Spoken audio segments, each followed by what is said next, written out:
All right, folks, welcome back to another bonus episode of Science Fiction Book Club. Oh, yeah. My name's Abu, and as always, I'm here with Opsa. Today, Opsa, we're going to be talking about Silo. Season 2. I think I know what direction this conversation is going to go in, but I'm just going to go ahead and say this. What a great TV show. Yes. What a great sci-fi TV show. Yes. What a great season 2. What a great sophomore release from the studio. Yes, I couldn't agree more. And you know what's exciting? I don't know if you've kept up with the news about Silo, but season 3 has already started production. That's right. And season 4 is already written. That's right. Greenlit to go.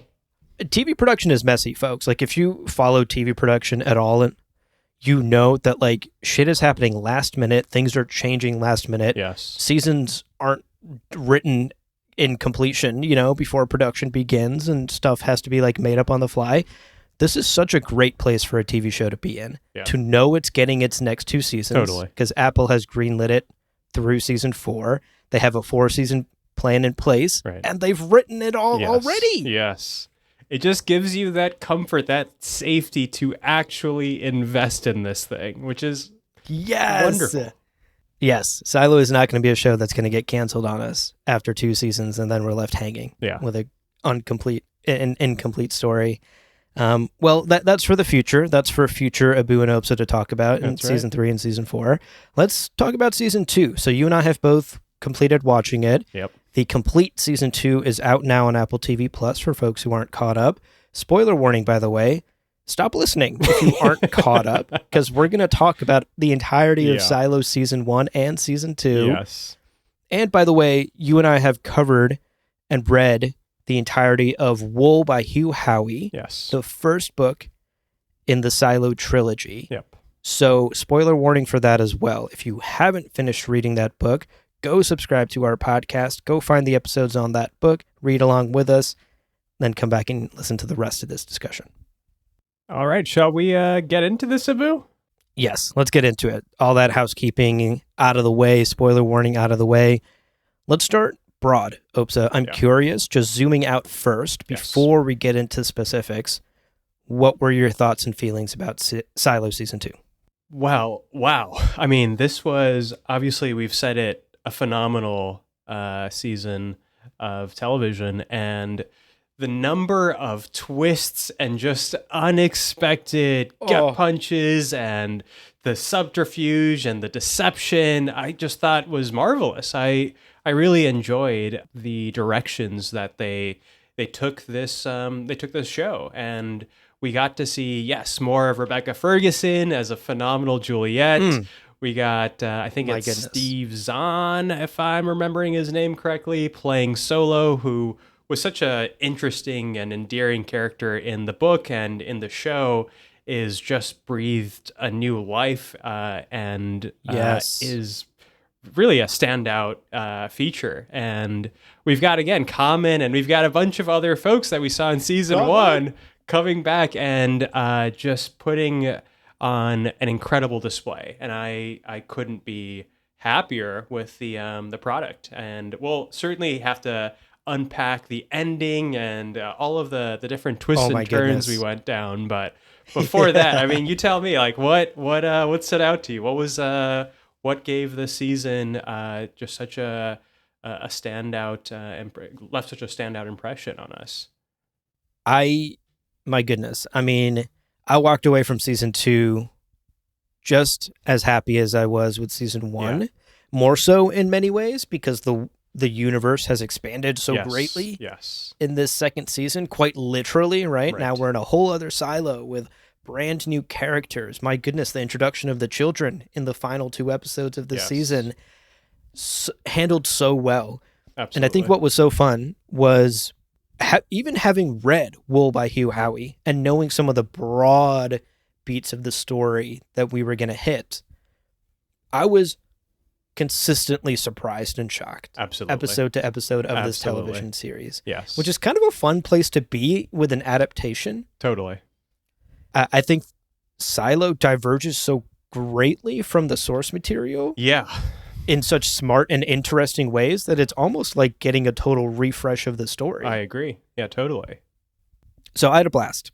It was a great season of television. Is like my big picture thoughts are, my goodness, every science fiction fan out there needs to watch this show. I agree, 100%. Get yourself a free Apple TV Plus subscription. They hand those out like candy. Yeah. You just have to step into a Walmart and suddenly a voucher is going to fall in your lap That's for an right. Apple TV Plus subscription. Yeah. So get you one of those and check out Silo season 1 and 2. I highly recommend it. And what I really appreciated was, unlike other television shows that I have found frustrating in the past couple of years, where it's clear that the number of episodes they've been given for that season holds the story back. Right. Here's a show in which it is given time to breathe.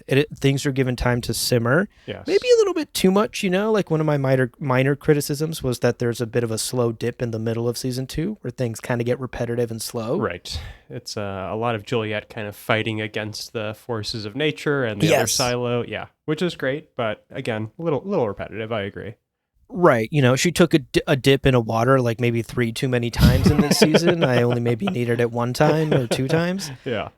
So some elements in the middle in particular kind of got slow and repetitive. But again, the show from the first episode of the first season has pitched itself as a slow burn sci-fi mystery. And so you kind of set that expectation. You have 10 hour-long episodes per season to really explore that.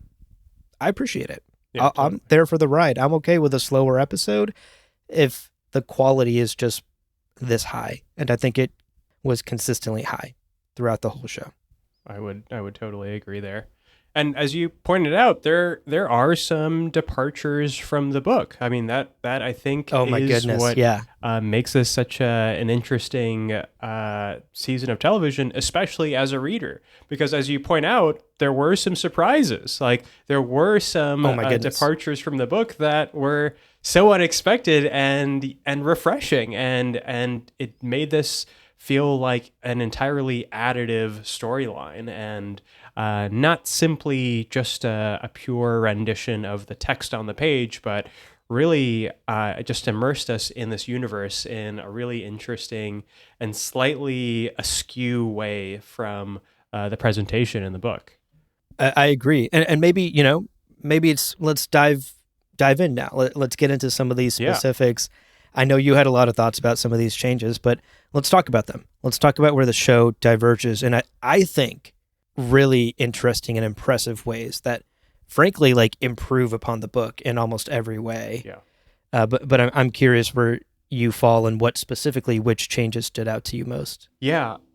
My list is not short, I will say, because I agree. While the show was faithful to the book, the spirit of the book, that is, there are a number of notable departures, and I agree, they largely enrich the story and also remedy some of the criticisms we've, I think, levied against the book.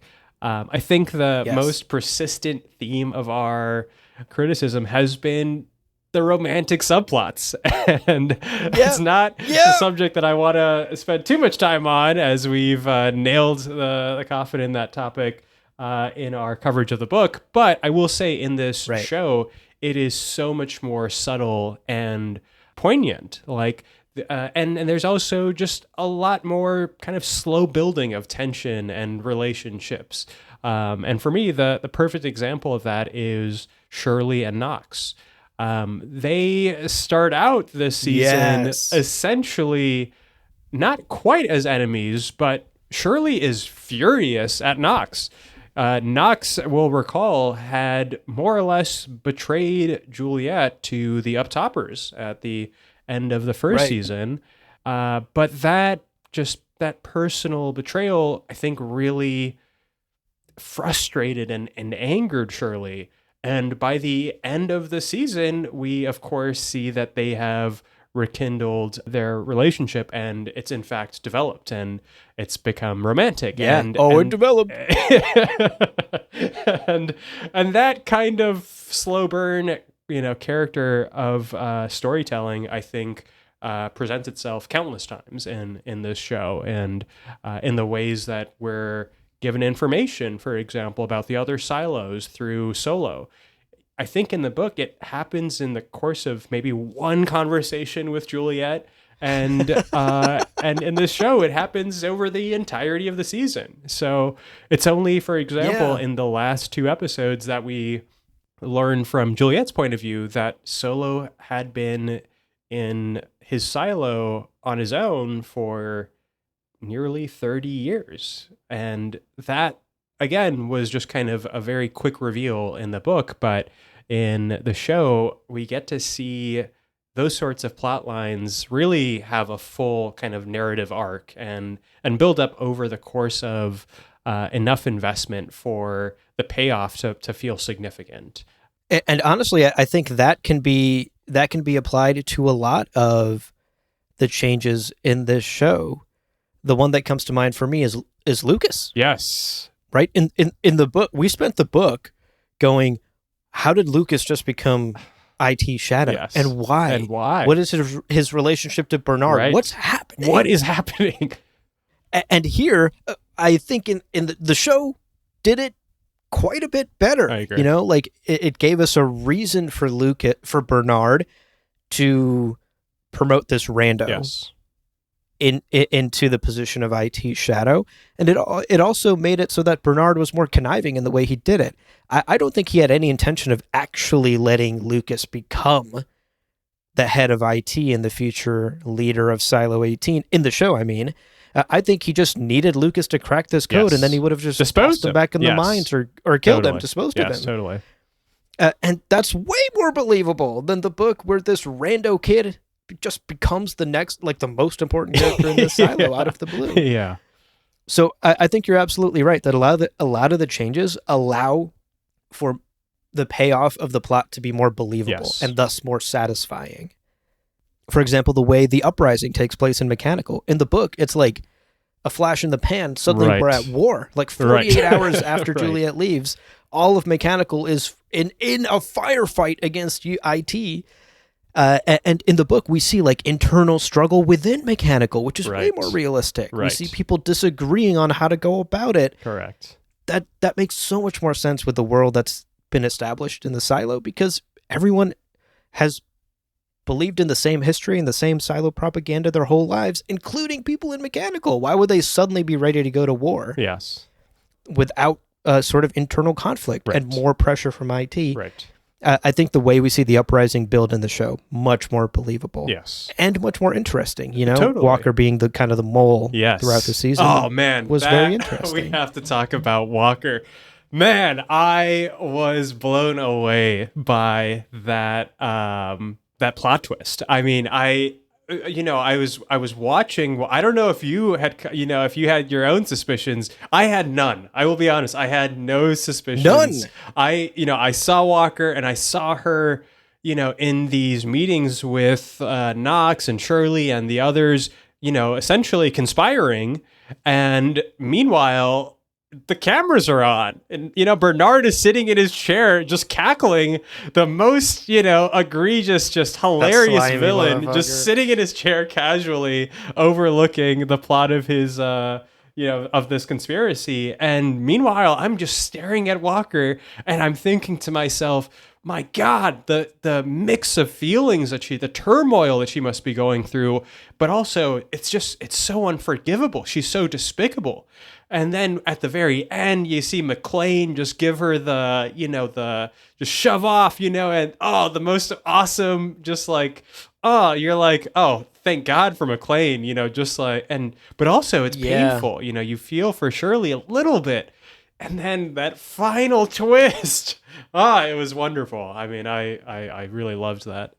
It was great. It was wonderful. And for what it's worth, I had a feeling that's where we were going, just because I think we intentionally set up Knox having like one too many conversations in Walker's room, where I was like, okay, Knox knows. Right. He's put the pieces of the puzzle together, and now he's trying to play some double game, right? He's trying to feed Bernard false information or something. Good. That didn't end up quite being the plot twist, but I thought the hand signal plot twist was just as interesting Yes. and just as sort of like believable, right? Totally. Like it wasn't a last minute like MacGuffin sort of twist just for the sake of twist. Of course, people in mechanical would have hand signals in a loud generator room. Yes. Like, yeah, of course. Yeah, and the explanation was really and- sensible too, and like really well done. Like, Yes. it's very loud, Really well you done. know, around the generator. Like, of course, like they've developed this kind of second language, you know. Yeah, I thought it was really great, and I think the relationship between Walker and McClane was handled really well too. Totally. You know, like there wasn't any need for like overt sort of ham-fisted romance. Right. That's kind of sprinkled throughout the book Right, in a way that right. I think we both criticized quite a bit during our coverage of the book. And I think it was subtle and yet emotional and impactful enough that it really made Walker one of my favorite characters of this season, of Yeah. season 2. Yeah, totally. You know, and kind of another notable, really intriguing departure from the book was, I think, the character of, well, certainly Robert Sims, who we've said before in the book is, you know, basically this like knuckle dragging buffoon, you know. He's in the book? Exactly. And he is totally transformed by you know, the actor Common into really one of the richest, most interesting, complicated characters. Yeah. But setting him aside, Camille, his wife, my God, I mean, my she is goodness. a real mastermind, you know, such a savvy, Wow. you know, really. and the Silo AI thinks so too. That I thought was a really compelling and kind of fun scene that we of course did not have in the book. It I thought was pretty interesting, and Camille's character being made or being found worthy of it felt, you know, pretty satisfying as well, because we got to see her, and she wasn't just this kind of lonely housewife, or no, she was a former raider, had her own machinations, wasn't ever plotting against her husband, but she would take her own independent actions to uncover more information, move pieces on the board. I found her to be, you know, really an excellent addition to the story. Yeah, I agree. And what I really appreciated about their relationship was even when she did take independent action and in some ways like undermined Sims, Yeah. it wasn't used as a plot device to create this like artificial relationship drama. How could you betray me like Right, this? We're right. married. We're supposed to be a team. It certainly created some of that tension. Yes. But then they go right back to being a team, and you get it. You know, you're like, oh, this is why these two are so effective. Yeah, for sure. There's a deep implicit trust that even if you did something to undermine me, I trust and love you enough that you did that for the right reason. Right. For us, for this team, Sims and Camille, you know? Yes. And I really appreciated that, because it could have devolved into sort of like really simplistic relationship drama. Totally. And it didn't, you know, by the end of the show, they're still a unit. Yeah, precisely. I mean, the other, you know, romance that plays out a little differently in the show is, and we've mentioned Lucas before, but it's between Lucas and Juliet. In the show, it's very clear that he's smitten with her. He's got this kind of juvenile crush, you know, more or less, and is driven by some aspect. Don't we all? Have you seen Rebecca Ferguson? Yeah, and it's interesting because it is downplayed in the show. It doesn't play such a central role. For example, they don't have those inter-silo conversations that we were kind of subjected to throughout the latter half of the book, and you know, essentially that also gave Lucas more freedom and more kind of potential for character growth. Like, I don't know, I found him to be, you know, not quite as one note as he was in the book. There was an arc to his story. You know, we saw him trying to solve the, you know, the code, the puzzle that Bernard put before him, and he did it kind of under the gun, like under, you know, threat basically. And he's kind of, it's hard to call him brave per se, you know, at those stages. You know, he's essentially acting out of self-preservation, and at times he's kind of betrayed, the other members of the silo in, out of kind of a, instinct to preserve his own life.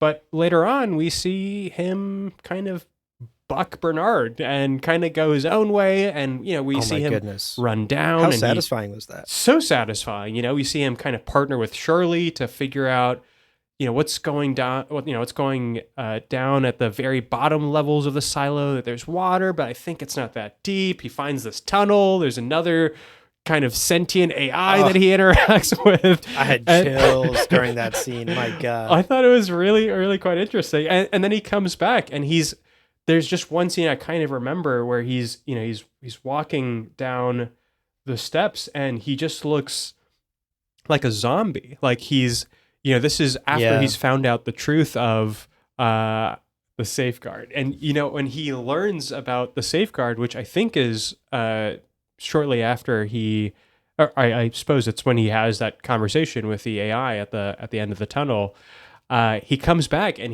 he's a defeated man. There is no longer in his mind any hope. There's no escaping the silo. It's not safe on the outside. There's no kind of coming together and living a harmonious life. Their fate is not really in their hands because of the safeguard thing. Yeah. And that, just like the fact that we got to have a really full character development for him, I thought was, a really notable success of the show. Yes, I couldn't agree more. Lucas went from one of my least liked characters in the books to one of the standout characters of this season, of season 2 in particular. And speaking of Lucas, there are two scenes, two speeches in this season that I think will stick with me for a very, very long time. Yeah. One is Lucas speaking to his mother when he hands her that Salvador Quinn version of the pact with a code in it, and he tells her to hide it. She's like, "What are you up to? Right. Like, why are you acting so weird? Can you just calm down?" Yeah. And he basically spells out his character arc, right? He spells out the fact that I did things out of cowardice. Yes. And I think it's about time that I stop doing that. I stand up for myself and my beliefs. And, he had wonderful growth, like where he tries to like imitate Sims and Bernard and be the tough guy, right? Flash his badge around and be like, "Don't make me call the cops on you, huh? I'm part of ID." And they're all like, "I can't take you seriously because you're kind of like this cute brown nerd. Like, what are you talking about?" Yeah. And so he realizes like the opposite of being a coward isn't being a bully. Yes. It's being somebody who stands up for their ideals and then fights for them. Yeah, exactly.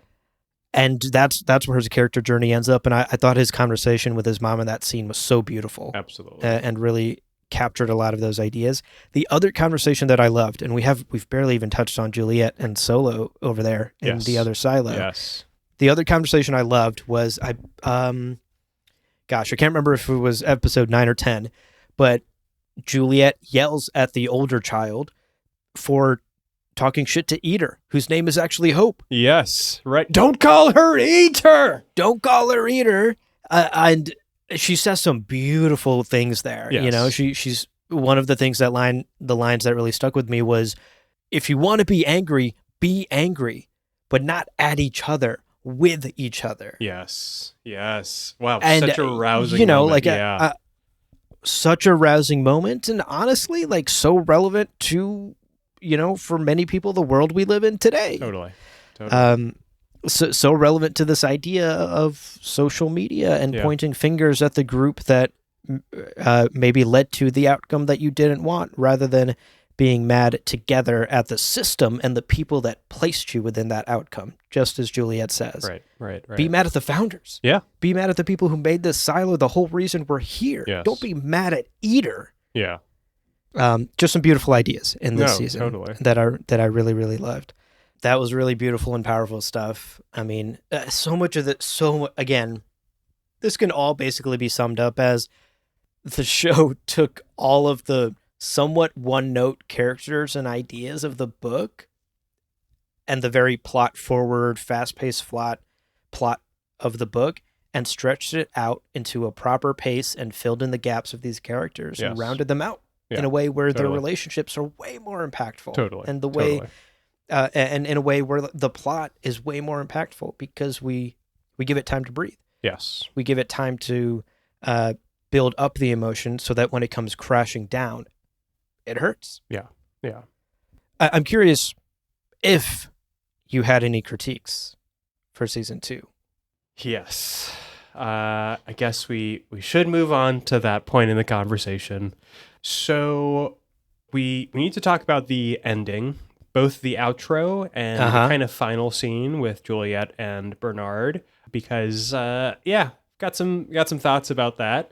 But before that, I think the criticism that I'll kind of pull out is mainly one of confusion, in that I still do not understand why Peter Billings has the, what do they call the sickness? Oh yes, his the condition. thing that didn't matter and got brushed off in this season. I forget what it's even called.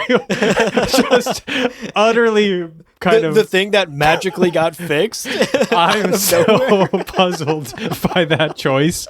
And it's like, it was such a significant plot point in the first few episodes of season 1. I thought and it was really going to go throughout somewhere season huge. 1. And there isn't even a second person that seems to have it, which I was like, why are we talking about this? Literally. Like, what is this about? And how does it tie Yes. into the plot? It doesn't. Great point. It doesn't Oh my tie into the goodness. plot. It And was so meaningless. I had forgotten about it until you just now brought it up. yeah, again. and even the resolution, I couldn't tell if what they were hinting at was that the medicine that he was taking, to help with the condition was in fact causing it, and it was kind of like, a conspiracy of Okay, yeah, sorts. maybe. But there's just not enough there to even substantiate that theory, and it just kind of felt pointless, like that I think is, we never like meet one of another the- character who has the syndrome or anything. Yeah, that's so, right, the syndrome. Yeah. Like, great point. I agree completely. I think there were maybe potential plans for a larger role of this syndrome in this story, and then I have a feeling those plans got scrapped.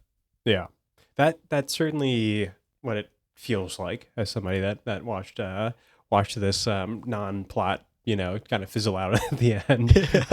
Yeah, agreed. That's How a about good you? one. Any what are your critiques? What stands out to you? I already mentioned the sort of pacing dip in the middle of the season earlier, Yes. so I won't rehash that. The other thing that I was a little disappointed by, and I don't know that this is a weak storytelling choice, but maybe just I loved the character so much that I missed her when she immediately got fucking poisoned and killed by Bernard.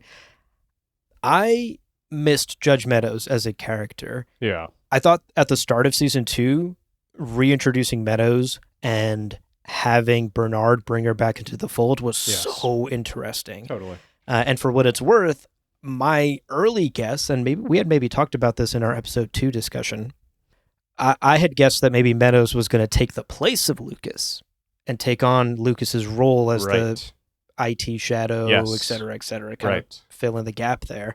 But then, Lucas kind of like comes back into the story just as Meadows exits the story thanks to a convenient poisoning situation. And I found that that part I found a little disappointing. I really liked Meadows as a character. Huge shouts to the actor for really embodying that role in a powerful way. And I thought the history, the personal and professional history between Bernard and Meadows was going to be much more, I guess, important to Yeah. the story than it ended up being. Right. And I found that to be just a little rushed and disappointing. Right. Yeah, I agree.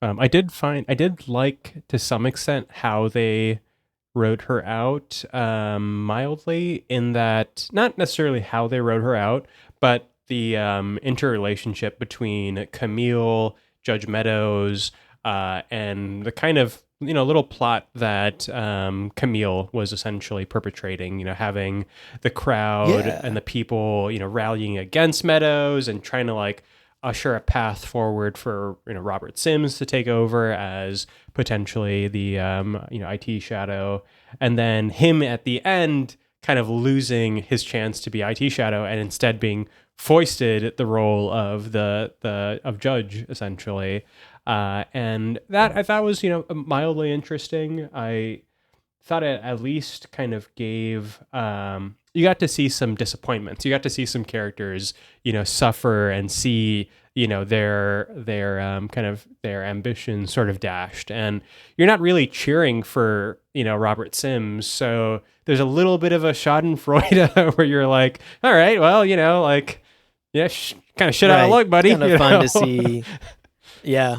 What other critiques did you have for season 2? Yes, we do have to talk about the ending. So if we're talking critiques, I unfortunately do have to point at the ending as being something that was so close to being perfect, but just kind of missed the mark for me a little bit. And it's really twofold. So one, we see at the approximate end, one of the best scenes in the entire, I think, 2 seasons of the show. We see Juliet return, and the crowd loses it, and she cleans it. It's she incredible. Wipes it. She actually, God. and just that kind of closing of the loop, and having just kind of seeing her clean, but also. She arrives I was tearing up at that. Just in the nick of time. Like they're the people of the silo are on the verge of just breaking out to their deaths. Yeah. And at the very last minute, she appears and she's there on the horizon. This mythical character, Juliet lives, they've been saying for weeks now, months even. Oh my goodness. And here she is. Everyone's reaction to seeing Juliet alive got me for sure. Absolutely. So I broke down a bit. Such a high point at the ending there. And then we see Bernard. We see Bernard with the gun, and he comes and he's threatening her, and she's like, "Well, you're not gonna shoot me. Yeah. Like, we know how this is going down, et cetera, et cetera." And I'm like, okay, all right, this is interesting. He's just gonna dip apparently, just go outside. And then she reveals like, hey, actually, there's no reason for you and also Judge Meadows and also Lucas to be so defeated. I mean, we can actually maybe take out these poisonous chambers that the founders of the silo and the people who are continuing to uphold the system, there's maybe a way that we can protect the silo from the safeguard. And then, of course, the flames erupt, and they are immediately just theoretically being they're theoretically dying. They're being cooked. You might say. Yes, let's put it that way. They're being cooked, and that's essentially the ending. I mean, that's the real ending of season 2. We also get an outro that we'll talk about, but I think that ending, the incineration of Bernard and Juliet at the end, or the alleged, we get to just see the first few moments of it. I don't know. We know how it plays out in the book, of course. So, there's a little bit of a sense of what probably will happen. We can set that aside for a moment. And just if you're only watching the show, I mean, you kind of feel pretty, it seems pretty likely that we're not going to just kill off Juliet right now, And it feels like a fake bait and switch where I don't think anyone watching actually believes Juliet is going to die. Yeah, I mean, come on. That it feels like a cliffhanger with a very clear, as soon as I flip the page, she will have MacGyvered her way out of it, So that for that to be the ending of season 2, I felt like it's kind of a weak choice and a little clumsy. Yeah. And then we have the actual ending with the outro and this kind of flashback to pre-silo civilization. And I will say I didn't really get it. I mean, like, you can kind of see like what they're hinting at, that like there's clearly been some conflict between Iran and the US, and there are some shadowy factions and people that want retribution. Right. But some sort of nuclear test maybe gone wrong that this reporter is trying to get the scoop on. Yeah. Maybe. Yeah. And, obviously we see as the man enters the restaurant, there's like a radiation kind of checkpoint at the, prior to coming in, which was interesting. But I think on the whole, I just didn't feel like it gave us very much. Like, it's not like we got to see the actual shadowy founders, and maybe, to be fair, maybe those two that we see, or at least one of them is one of the founders, but it's like it's too early in that arc. Like, I would rather see them, at the, in a council talking about how they're going to push the button that fires the nukes, and but instead we just kind of see a random weird, like, kind of a bad date, like between a congressman and a reporter. And it's like, why did we have this? Like, of all flashbacks, it's been hundreds of years, and this is the moment we flash back to at the very end. That's interesting that you felt that way. I will say, actually, here's what I won't say. I won't say anything about the future books. That's just not part of our spoiler conversation today, so we won't say anything about future books. But I think all I'll say is I haven't read them, but I was lazy and I just read summaries of them. And this is definitely teasing a lot of future. Yeah. This is teasing season 3. This is teasing some big reveals to come. That makes sense. That are from the sequel books. Yeah. And so I think intentionally it is meant to be confusing. Right. Which is, you always take a risk doing that in a television show for people who don't know, or people who weren't lazy and just like read summaries of future stuff like me. You risk that people having like the reaction that you're having, Opsa, right? Where it's just confusion rather than intrigue. Exactly.